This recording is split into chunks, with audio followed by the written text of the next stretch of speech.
तो बहुत मज़ेदार मैच होने जा रहा है, चुनावी मैच जो है वो खासकर इन 4 राज्यों में। लेकिन दूसरी तरफ कांग्रेस पार्टी, और एक खबर ये भी आज कल और आज चल रही है कि उत्तर प्रदेश में कांग्रेस जो है वो मायावती के साथ, यानी उनकी पार्टी के साथ गठबंधन कर सकती है। अभी गठबंधन की बात कर रहे थे जयशंकर जी, और विपक्षी एकता की बात हो रही थी। 6 महीने बाद या 4 महीने बाद कांग्रेस कहाँ रहेगी, उसकी बात तो कल को 2 बातें यहाँ रखना चाहूँगा। एक तो 12 तारीख का कोई ऐसा ऐलान नहीं हुआ था, वो 12 तारीख को विपक्षी दल मिल रहे हैं, ये सब भी भ्रमित करने के लिए ये फैलाया गया था। लेकिन 23 तारीख का ऐलान हुआ था, घोषित तौर पे कहा गया कि 23 तारीख को विपक्षी दल बैठेंगे और पटना में बैठक होगी, ये नीतीश कुमार ने कहा है। तो एक बस यही खबर है कि 23 तारीख को बैठक हो रही है, जिसमें राहुल गांधी भी और खड़गे दोनों जा रहे हैं, ये भी इधर से फाइनल है। अब देखते हैं 23 तारीख को क्या कुछ हो रहा है, उसके बाद क्या कुछ निकल के आ रहा है, विपक्षी एकता कहाँ तक मजबूती के साथ आगे बढ़ रही है, ये देखेंगे। लेकिन इधर एक जो ये दूसरी तस्वीर दिखाई दे रही है, इसके साथ आना चाहता हूं अमलेंदु उपाध्याय जी आपके पास। मायावती और कांग्रेस का गठबंधन, इसको लेकर भी पिछले 2 दिनों से खबर चल रही है। मतलब दलित मतदाता और डी और एम की बात यहां चल रही है, मुस्लिम और दलित एक इस पे आना। और यहां इसलिए भी क्योंकि अगर कांग्रेस का देखा जाए, अभी अभी जयशंकर जी कह रहे थे कि अल्पसंख्यक मतदाता पोलराइज हो रहे हैं, एक तरफ जा रहे हैं। और जब से खड़गे साहब इस कुर्सी पे बैठे हैं, अध्यक्ष की कुर्सी पे, तब से थोड़ा खड़गे साहब की तरफ एससी जो है वो भी देखने लगा है। उसका रिजल्ट हमने देख लिया वहां कर्नाटक में। किस रूप में आप देखते हैं इसको अमलेंदु जी? देखिए राजीव जी, अभी असल में मुझे लगता है कि बहुत जल्दी होगी कुछ कहना। मायावती जी का जो जिस तरीके का स्वभाव है उसको देखते हुए कि कोई गठबंधन होने जा रहा है मायावती के साथ या नहीं होने जा रहा है, मुझको ऐसा लगता है। मायावती जी अभी काफ़ी कुछ तोलेंगी, और विपक्षी एकता की जो बैठक हो रही है उसमें शायद मायावती नहीं है, उसमें अखिलेश यादव बुलाए गए हैं। तो अब ये भी देखना होगा कि क्या होता है। लेकिन अगर अखिलेश यादव, मायावती और कांग्रेस तीनों अगर एक साथ आ जाते हैं उत्तर प्रदेश में, तो फिर बिहार और उत्तर प्रदेश से भारतीय जनता पार्टी का सफाया एकदम तय है। इसमें तो फिर कोई मतलब दो राय नहीं रह जाएगी। फिर ये भारतीय जनता पार्टी के लिए फिर बड़ा ये कहा जाए तो वो एक नुकसान होगा इन दोनों राज्यों से। लेकिन मुझे लगता नहीं है कि उत्तर प्रदेश के अंदर कोई इस तरीके की संभावना अभी तक दिख रही है कि ये तीनों जो है वो एक साथ आ पाएंगे, क्योंकि उसमें सबसे बड़ा स्वभाव मतलब जोड़ा जो है वो मायावती जी का स्वभाव ही है। और जिस तरीके से वो अभी तक हमलावर है कांग्रेस के ऊपर लेकर के, जिस तरीके से केजरीवाल हमलावर है उसी तरीके से मायावती भी कांग्रेस के ऊपर ठीक उस तरीके से हमलावर है। और मल्लिकार्जुन खड़गे के कांग्रेस का अध्यक्ष बनने के बाद सबसे तीखा हमला था वो मायावती का ही था।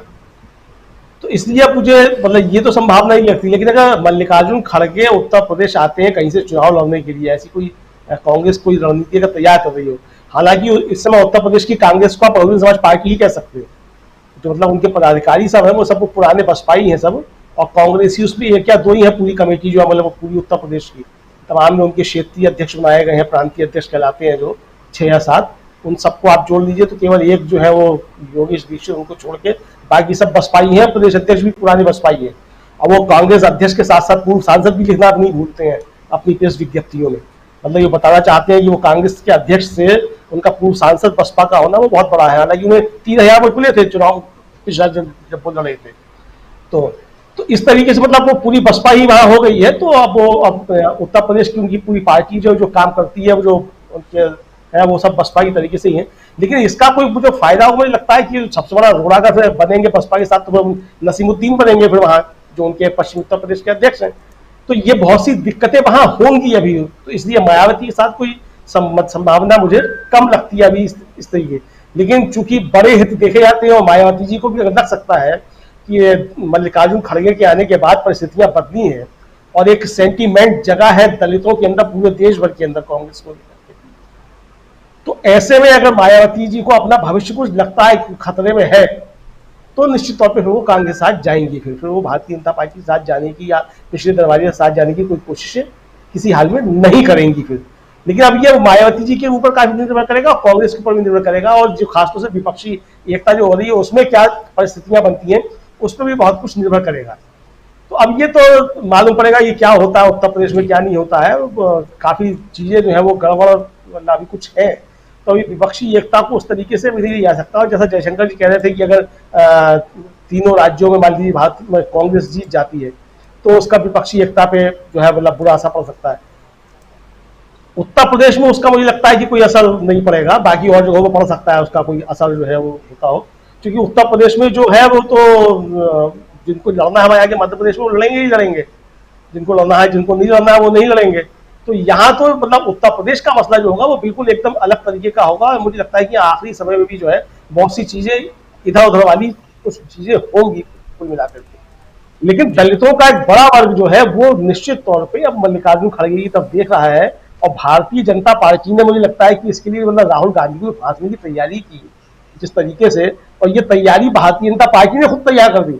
मतलब लोग सोचे कि राहुल गांधी प्रधानमंत्री पद के उम्मीदवार होंगे, और चूंकि जिस तरीके से फंसाया उनकी सदस्यता को लेकर के राहुल गांधी की, और जो चुनाव लड़ने पर रोक है अभी 6 साल की, तो उससे अपने आप ही संदेश जाने लगा कि राहुल गांधी नहीं तो मल्लिकार्जुन खड़गे कांग्रेस की तरफ से। तो ये भारतीय जनता पार्टी ने अपने पैरों में कुल्हाड़ी खुद मारी है राहुल गांधी की सदस्यता समाप्त करा करके मानहानि के मामले में। तो ये अब कितना वो असर करता है कांग्रेस के लिए। कर्नाटक में तो असर किया, कर्नाटक में तो दलित मतदाता जो है एकजुट होकर के गया कांग्रेस की तरफ, उसका फायदा मिला है वहां कांग्रेस को। तो अभी उत्तर प्रदेश में भी वो चीजें बनती हैं नहीं बनती हैं वो देखने वाली जो है काफी चीज होगी राजी। जी, उत्तर प्रदेश हालांकि अभी जब राहुल गांधी अमेरिका में थे तो पहला एक ट्वीट पहली बार राहुल गांधी के पक्ष में, हालांकि कांग्रेस को कोसते हुए, लेकिन राहुल गांधी के पक्ष में मायावती ने एक ट्वीट किया था। आप लोगों को याद होगा, एक के बाद एक 3 ट्वीट मायावती का था, उसमें राहुल गांधी का पक्ष लेते हुए कांग्रेस को कोसते हुए। शुरुआत शायद वहीं से होती है, थोड़ा सा उस दिशा में जाने की अगर देखा जाए, और ये अगर आगे परवान चढ़ता है तो शायद और भी कुछ हम देखेंगे। लेकिन ये खबर चूंकि निकली है तो इस पर चर्चा हम कर रहे हैं कि क्या मायावती इस गठबंधन के साथ आ सकती हैं। हालांकि बहुत अभी प्रीमेच्योर बातें हम कर रहे हैं, 23 तारीख के बाद क्या कुछ होगा वो देखेंगे। और जो आशंका जाहिर कर रहे हैं हमारे साथी जयशंकर गुप्त जी कि 4 राज्यों 5 राज्यों के चुनाव के बाद क्या परिस्थिति बनती है, कांग्रेस कहाँ रहती है।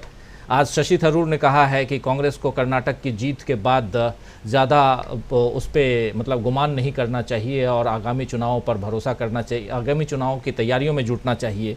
तो शशि थरूर साहब कह रहे हैं, उनके ही दल के हैं, लेकिन शशि थरूर साहब कांग्रेस की कर्नाटक की तैयारियों और दूसरे राज्यों की तैयारियों में कितना वक्त दे रहे हैं ये भी जनता देख रही है। अभी कुछ दिन पहले इंग्लैंड में थे, कैम्ब्रिज में जाकर लेक्चर दे रहे थे अभी 3 दिन पहले शशि थरूर साहब। खैर, लेकिन शशि थरूर साहब ने जो बात कही है वो